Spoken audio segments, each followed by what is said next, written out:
a shot on him. Well, we tracked him, a lot of blood, couldn't find him. And I said, man, I had to just get one lung, you know. So then I was frustrated because now I'm like, hey, gummit. And so we had looked and and Nick Monk was in camp, he was hunting. So they met up and we tracked a little while. So finally it would be about 1 o'clock.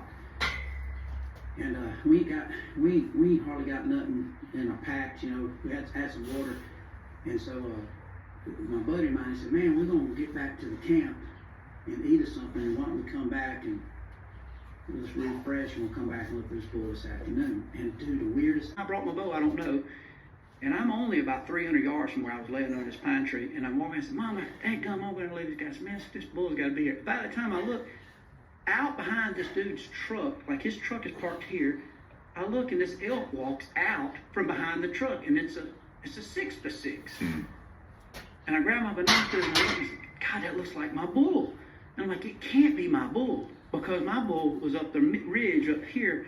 Why would that bull have come way down here? He would have had to do a loop. So my mind, for some reason, if some game warden or somebody's gonna say, well, this was unethical, I literally thought, that's my bull. But in the back of my mind, I'm like, I can't be sure. Mm-hmm. And I couldn't tell. It was on the opposite side. I just got another arrow. I'm pretty sure my bull, or a wounded bull. And sure enough, we went over there. His bull went about 70 yards. My bull laying dead. I put another arrow in him. And the whole time, I'm like, man, I got choked up. I'm like, Mama, there you go. Mama done brought me some victory on that. And she bailed you out on that one. She did. Yeah. It was the weirdest, most surreal thing. So yeah, you never get over it. You know, I still think about Mama. I still be on the farm or have a nice meal with my family, and I, you know, like, man, Mom, wish she was here. You know, so you know, just people like that have such an amazing impact. Like your dad with you, and I don't know. Yeah. It's crazy. No, it's I just know that seemed like a critical time. Obviously, critical time. You lose your mom, but you used it. Relationship, and you gotta look. What is it? Sometimes it can be. It might be some mental illness or something. But in a lot of cases, there's something that needs to be fixed there. Right. And so inevitably, you can turn to the wrong thing to fix it, and it just to mask it. Yeah, and then all of a sudden, the problem that you want to fix. That ain't the problem. Now you got people I'm around, they're wanting to just learn how to do it and how to eat elk chili like we do. Yeah. They're mesmerized by that. So being a provider. Yes, so I think the trophy hunting stuff ain't over, but I'm starting to see it's less important overall to the culture. And I think with society, politics, the way the world is, like you were telling this maybe 200-inch bucks, I think it is getting to it's shifting a little to where it's like just being that provider, just being self-sufficient, and that's the draw instead of the store of these animals. And because Joe is such a vocal supporter of hunting and why it's important, it's great that he never has mentioned score. I've never heard him say anything about a score of a bull he's killed one time. Oh, 100%. Yeah. It hit me. It hit me too. Has turned me off worse. And I remember I was in this camp in Colorado, and this guy showed me this video, and he's just like, he goes, "You think this bull would score 350-30?"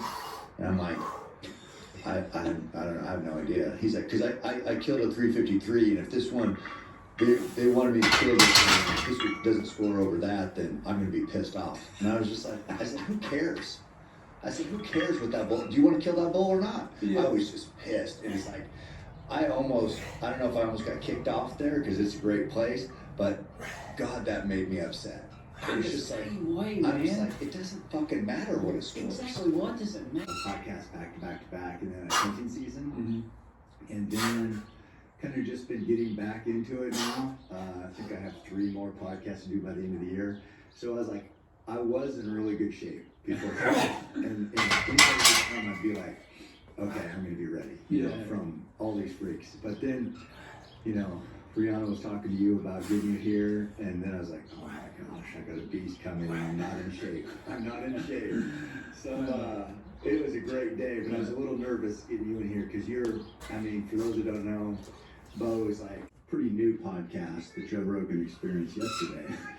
And so I was like, I'm hoping we don't cover the same material as you guys did. Probably not, because Joe's like smart and all down. So my questions are pretty basic, but Yeah, I was wondering for Tony and Goggins, it's not really the skill set training. Right. You know, you said if when you work out, you want to also be building skills. For sure. Right? Yeah. And they were training more of like a grinded up mentality, like a dog mentality. Yeah, definitely. Yeah. It's like wrestlers kind of set the, I don't know, set the pace.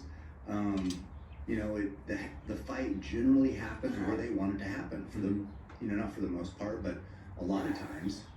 I mean, guys, you know, that I can't imagine you got a wrestler over there who's really good at getting people on the ground, and you're trying to fend off the takedown. That must be exhausting for people. Yeah, I can imagine, you know, for me, I always think about when I go into a fight, I want my opponent to be worrying about as much things as possible. Mm-hmm. So, you know, that's going to bring them a ton of anxiety, and you see it all the time with guys, like they have to respect that wrestling so much. Absolutely, yeah, that's for sure what it is, and every wrestler has a different style of wrestling. Michael Chandler, if you look at him, he's so explosive, so powerful. He's dynamic, and he can use that threat wrestling to knock people out, which he's done throughout his entire career, right? Like, he's not a guy, if you look back and watch his wrestling film, he wasn't a take you down, ride you out, hold you down on top, take down, you know, blaster you, double leg you, smash you. That's how his wrestling translates to MMA. So, you know, I think that everybody has a different style, and it applies differently to MMA. And for somebody to like criticize a guy who is at the top of the score when more or less kind of part of training, really training modality in MMA. You listen to anybody that competes in professional sports in the NFL, the NBA, even the MLB, like, these dudes are studying a lot of film. They're watching tons of film. You know, talk to an NFL quarterback, talk to a point guard in the NBA. Every single interview they do, they're referencing film study. Mm-hmm. And these types of training modalities and things, I feel like MMA is such a, I'm gonna be a tough guy. I'm gonna come out here, let me bang, bro. And it's like that's a given. Like, that's part of the sport. Yeah. Let's come at it. I want to come at it intelligently. I want to come at it from a place of professionalism, and I feel like it helps me a lot. You know, because you can only train so much, and you can only put so many hours in the day to where before you're really grinding your body in the dust. But I can study film for hours and hours and hours, and that's where I feel like I get a leg up.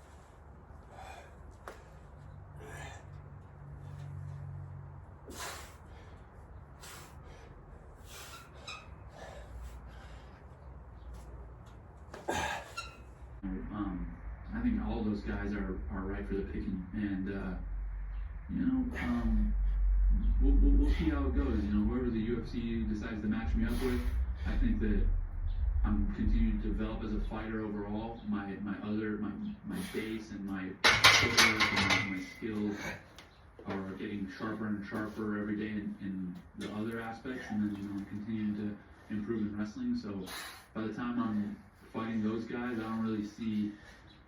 Of course, there's tough guys. You know, there's a good chance some of those fights are going to be competitive, but I'm working right now and putting the time into where every fight I have is. That's what most people are doing, at least from what I see. Yeah, that's. I mean, I always love, you know, styles make fights is what they say, but I don't know. It seems like wrestlers have a big advantage just from the seat of the fan here where I'm at, and I want to see you up against. I don't know. I want to see it because I do know, like, you know, Israel was a good example. Is wrestling kind of was a weakness. I think that showed itself against Jan. Yeah. But that's a bigger guy. But still, so he worked really hard to work on his wrestling. But still, it's never going to be like a plus on the plus side. No. It's just like, hopefully it's not a devastating negative. Exactly. Yeah. Hopefully it's just a push. the other guy has 20 years under his belt, and you've been doing it for a few years and intermittently, and it's just such a thing that if you do it as a kid, you get this natural feel. You know how to move your body, you know this and that, and also It's kind of leverage with yeah, against the guy and you're even with. if you know what to do and you do a good job in a fight, you got to do that over and over and over again. Like in a guy like Colby, I would say against a guy like Colby, it's more important to be in good shape than it is to be good at wrestling, because you know you can defend him once, but if it takes a good percent of your energy to do that one correct defense, warming up and stuff. So the thought was, it was really like, I think he was more focused on the cardio than anything else. He was more focused on like, don't get tired. You know, I think in the back of his head, he kind of knew he needed to knock him out, but I mean, he got tired of him. Quick. Yeah. Really quick. That must be demoralizing. Yeah, I mean, you haven't been there. Not in a fight, no, not really in a wrestling match. But training, practice, Yeah. you feel that, yeah, Okay. a lot. So it's the worst, man. It Yeah. sucks. Yeah. As we all know, I've been putting all my guests through a pretty good cardio session on. Yeah. No, I mean, I'm so lucky to be, I've been a big fan. I mean, I watched like back when Ken Shamrock and Hoist Gracie, when there was no weight limits, and it was like 1996 or whenever it was, we used to get it over my buddy's pay-per-view. Oh, yeah. And plus then before that, I used to watch, I think they called it, was it Tough Man competition? Do you remember that? Yeah, yeah. Uh-huh. And there's They still do those sometimes. Phil Baroni. Phil Baroni was teammates in wrestling with one of my college coaches. Oh, really? Yeah, yeah. Well, he was shredded. Yeah. And like a beast in this Tough Man competition. Yeah. I used to love that stuff. Like bare knuckle, Yeah. throw down. Yeah, it was crazy. But yeah, so I've been like at combat sports. MMA and the really how to be a proficient striker. Like a lot of stuff that I'm saying now about positioning and, you know, learning how to move, learning how to control. Like this type of stuff comes from him, and so he's made a huge impact on me.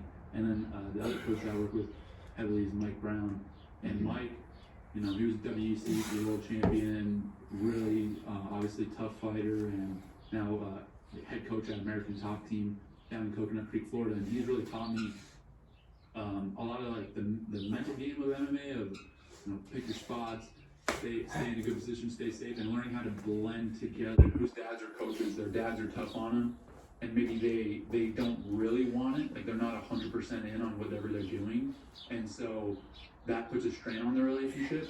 But I'm super close with my dad. Like my dad's one of my best friends, so I think that it was good because he coached me basically as hard as I wanted to be coached. There were times when it was like a little much, Yeah. but I think that helped me. Now I look back at all of that stuff and I'm so grateful for it. Like I remember, there was countless nights where I would basically do the youth wrestling practice, or no, excuse me, I would start off coming at 3 or 4 p.m. do the high school wrestling practice because they would go straight after school. Do that for 2 hours. I'll take an hour break, get some dinner or whatever, and then do the youth wrestling practice. And my dad would coach the youth wrestling too. And people do nowadays.